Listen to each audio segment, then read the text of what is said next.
The first virus we are going to tackle is from the year 1982. Elk cloner by Skrenta triggers a network-like infection that would spread to all the computers through the infected diskette. This type of virus could be removed manually. Another one is from the year 1988, the Morris worm by Morris, to showcase the Unix operating system vulnerabilities causing no damage and triggered researchers to develop systems that could detect malwareabilities. A decade after that, Melissa virus by Smith takes over Microsoft Word program, damaging the government and business networks. It opens an advice on not to open suspicious attachments. A year after it, a Philippine-made virus, I Love You virus, by De Guzman created a txt.vbs attachment that caused a $10 billion damage, and as a solution, a certain type of this virus could be deleted and removed. In 2001, there are 3 viruses created including the NIMDA, which goal is to spread in any means that can result to CPU slowdown and network traffic. Reformatting and reinstalling could pass as a solution. Next is the Code Red virus by Perme and Maifert, targeting the White House web servers causing a buffer flow to the Windows NT and Windows 2000. Since its code exists only in memory, it can be rebooted to remove this type of virus. We also have the Class virus from 2001, spreads using SMTPs to attach itself through the internet to manipulate files and disable antiviruses, causing the computer unusable. GMS antivirus is a special antivirus made to prevent CLES. Moving to 2003, we have Blasterworm by Parson. It invades computers and gains a complete access, leading to automatically shutting down of the infected computers. Installing an 823980 security patch, Microsoft version 03-26, could help avoid this issue. For the year 2004, there are 2 viruses that gained wide attention. One is Netsky by Jashan, which scans itself to email address and emails to every addresses it finds, causing internet traffic that results to DOS attacks. Jashan mentioned that he is to develop a worm that could delete itself and other worms. Lastly is the Maidum virus, which replicates an email attachment that had infected over 50 million computers worldwide, and it is prevented due to its certain code errors. And that is all about the development of computers. Contribution. He recently discovered an essay on ethical hacking and thinks it to be fascinating. The rest is now in the past, and you are all aware what transpired next. When Ankit was just 14 years old, Macmillan India released his first hacking book, Ethical Hacking. The best-selling book at the time was this one. His hacking abilities gradually underwent a significant transformation, and he considered using them for the benefit of society. Then, things started to change, and he decided to make ethical hacking his career. Ankit Fadya is now recognized in India as a leading ethical hacker. Influence. Fadya founded the Ankit Fadya 10 Certified Ethical Hacking Program, a cutting-edge computer security training and certification course with the goal of building a more secure internet.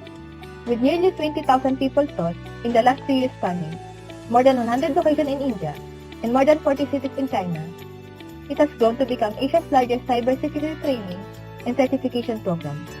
Fadya also frequently writes basic security tips, which are shown on Omedia's 4,500 screens in workplaces, retail stores, and entertainment venues in more than 22 Indian cities to inform the typical internet user about the risks of the web. Fadya also served as a computer security course design and organization consultant to numerous colleges in India, Singapore, China, and the United States. Who is Ankit Fadya? Best-selling author, Ankit Fadya is also a tech enthusiast who likes to tinker with gadgets, computers, and other electronic equipment. He is well known for his expertise in computer security and has written 16 books, given more than 1,000 presentations in 25 different countries, won numerous prizes, and educated more than 20,000 individuals in China and India.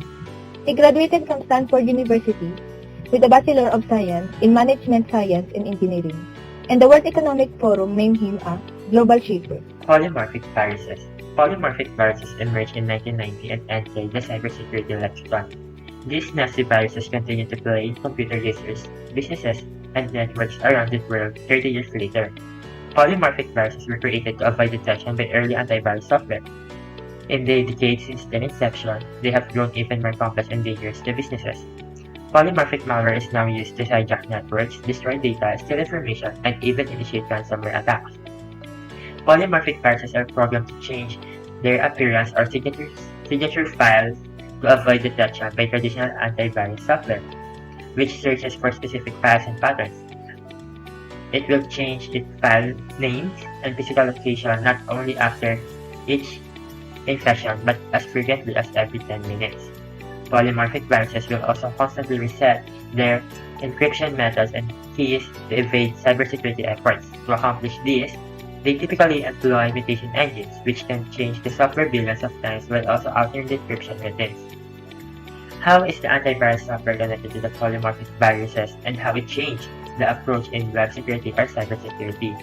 Antivirus software helps to protect your computer against malware and cybercriminals, in which supposed to protect in any kind of viruses like polymorphic virus. Most traditional antivirus and threat detection products rely on signature-based detection, which polymorphic viruses can exploit. However, instead of signature detection, newer security technologies use machine learning and behavior-based analytics.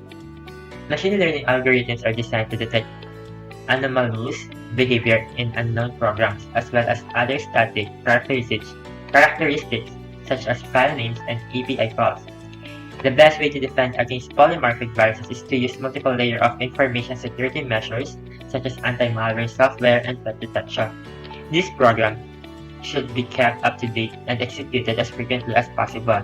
If available, auto-protect features should also be enabled. These are the comparison between phishing and spear phishing attacks. Phishing, high volume, spam to hundreds or thousands of people, non-personalized, generic greetings, and etc. Generally delivered by malicious links or attachment. Spear phishing, low volume, sent to one person or a small group of people like the finance department. Highly personalized. Attackers will research their targets in order to craft an email that's believable. Zero payload attacks are common. This applies to both phishing and spear phishing attacks. Coercive language or a sense of urgency will motivate the target to act. Delivered email. Hackers are after login credentials, sensitive information, or money, and rely on impersonation. Let's proceed on threats attack. What is rootkit? A rootkit is a piece of malicious software that can give bad actors root access to an endpoint device by breaking through the application and driver levels of privilege to get the kernel or core while hiding the malicious code to avoid detection. The operation of rootkit. First, a rootkit can infect a computer network or system with dangerous software such as viruses, worms, adware, and ransomware. Second, rootkits use a backdoor to access a system, device, or network. It could happen during the login process as a result of security or operating system software bugs. Third, loaded rootkits usually make use of keyloggers which secretly capture keystrokes. Prevention in rootkit attack. Software updates are crucial because they include security patches that address known vulnerabilities. Second, specialized anti-malware tools with rootkit identification are essential to prevent rootkits from infecting the computer. Third, phishing emails and websites can be used to steal personal information or trick users into unintentional downloading malware rootkits onto their machines. What is Stuxnet? The US and Israeli spy agencies created the potent computer when Stuxnet to shut down a crucial component of Iranian nuclear program. The original Stuxnet malware attack targeted the programmable logic controllers used to automate machine processes, which raised some concerns about its design and purpose. The operation of Stuxnet. First, Stuxnet targets the whole infrastructure of its target including Windows. Second, the Natanz facility where the uranium enrichment was taking place to spread fast and discriminately from machine to machine on an internal network. Prevention in Stuxnet attack. Following security best practices is essential toward ransomware. The chance of malware infecting your computer through the compromised portable storage devices decrease by using USB drives and other removable storage devices as little as possible. An encrypted connection assists in obscuring your identity, protects against man-in-the-middle attacks in addition to the numerous additional advantages of using a VPN. What is Zeus Toolkit? The malware toolkit Zeus, commonly known as ZBot for Windows, allows hackers to create fresh Trojan horses and appear legitimate online, but they are actually hazardous viruses. The operation of Zeus toolkits. First, Zeus Trojan is a collection of malicious code components that work together to infect your machine. Second, steal confidential data. Zeus is financial Trojan that can steal anything its user wants it to steal. Through a command and control server, Zeus keeps in touch with its operator so that it can get new instruction from a distance. Prevention in Zeus toolkits. First, inform staff members on the fundamentals of proper security procedures. Second, this includes avoiding potentially risky websites that provide unlicensed free software downloads. Weak credentials are frequently the cause of malware attacks. Unauthorized access to apps can be stopped by using multi-factor authentication. What is malware flame? It possesses the ability to steal data in a variety of methods, including stealing audio from internet microphones despite its small and could hide itself from being noticed. The operation of malware flame, replication across local networks and portable devices utilizing null vulnerabilities. Second, being able to take screenshots with certain processes or windows are running. Third, being able to send saved data to a distant server. Prevention in malware flame. First, a user with administrative rights is prohibited from running the virus by standard system authentication measures and restrictions. Ascertain that the most recent antivirus signatures and security patches are installed in your system. Third, ensure that recommend blockings are enabled to assure or take a denial response to unfamiliar source. What is mobile malware? Mobile malware is a harmful software that targets devices such as tablets and smartphones and brings about the system failure and loss or leaking of private data. The operation of mobile malware. First, mobile malware has developed beyond simply stealing credentials to now have far more sophisticated features. Mobile malware is capable of intercepting any useful data on the phone, including SMS, credit cards, application credentials, and even credentials for other applicants. Preventions in mobile malware. Before installing an application, check the permissions. Third, never download software from a third party or unreliable source and install complete security software on your smartphone to secure. What is botnets DDoS? A botnet is a group of automatically connected devices rather than a virus in and of itself. Cybercriminals can take control of them if they have malware on them and spread destructive software. The operations of botnet DDoS. Cybercriminals can carry out attacks involving botnets network to steal money directly or indirectly. Second, for this reason, they employ botnets to steal people's personal information or even worse, they hack into the database of a specific company. Third, by implementing botnets, attackers can execute large email spamming and publishing scams. Prevention in botnet DDoS. You can use a content delivery network to increase your capacity or filter out the attacking traffic if you are target of a DDoS attack. Second, make sure the default password on your lot devices are changed due to hackers can access them. Make sure your team is aware not to open phishing emails since hackers use maltransmit via phishing emails to turn machines into bot. What is spam? Digital junk mail and isolated message delivered in bulk using the electronic messaging system referred to as spam. The operation of spam. Link spam occurs when out-of-context things are posted in user comments on website, blogs, forums, guestbooks, and other online forums. Next is spam email. Unwanted junk email that is sent to any recipient on the list. Spam is typically sent with a hidden agenda. Third, spam messages are any wanted communication that are frequently transmitted in mass via in the internet through our electronic messaging system. First, use powerful security software with spam and other online hazards continue to endanger your security. Second, update the software on your website frequently to stop of spammers attempting to take advantage of weaknesses. Third, this holds true all forms of spam, not just email. Never click links, download attachment, or reply spammers. What is click fraud? Click fraud in a typical pay-per-click advertising approach. Advertisers shell out money for each click on their ads in the hopes of luring and prospective client. The operation of click fraud. First, the bot continually clicks on ads in order to deceive platforms into believing it is a person who wants to buy whatever the ad is selling. Second, a bot or other program that impersonates a real person visiting a website is generally used to automate large-scale click fraud. Third, following placement of the advertising bots produce significant amounts of false clicks and invalid traffic. Prevention in click fraud. First, to find competitors engaging in click fraud. Second, software for preventing fraud recognizes potentially hostile or suspicious activities and immediately blocks potentially harmful traffic sources. Third, these statistics can be used to find websites that are delivering unusual number of visitors to a website that is targeted at particular type of content. What is bot cybercrime?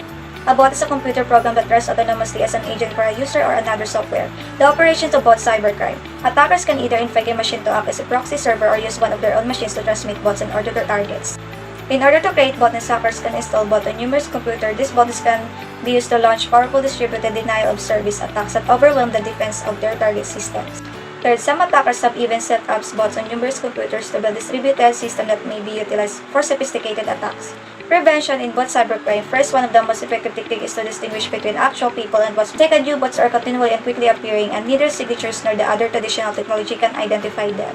Lastly, make sure your bot management solutions don't unintentionally violate user privacy. TOR is short for the Onion Router. It is frequently viewed negatively by the press and law enforcement agencies, but it has many positive aspects.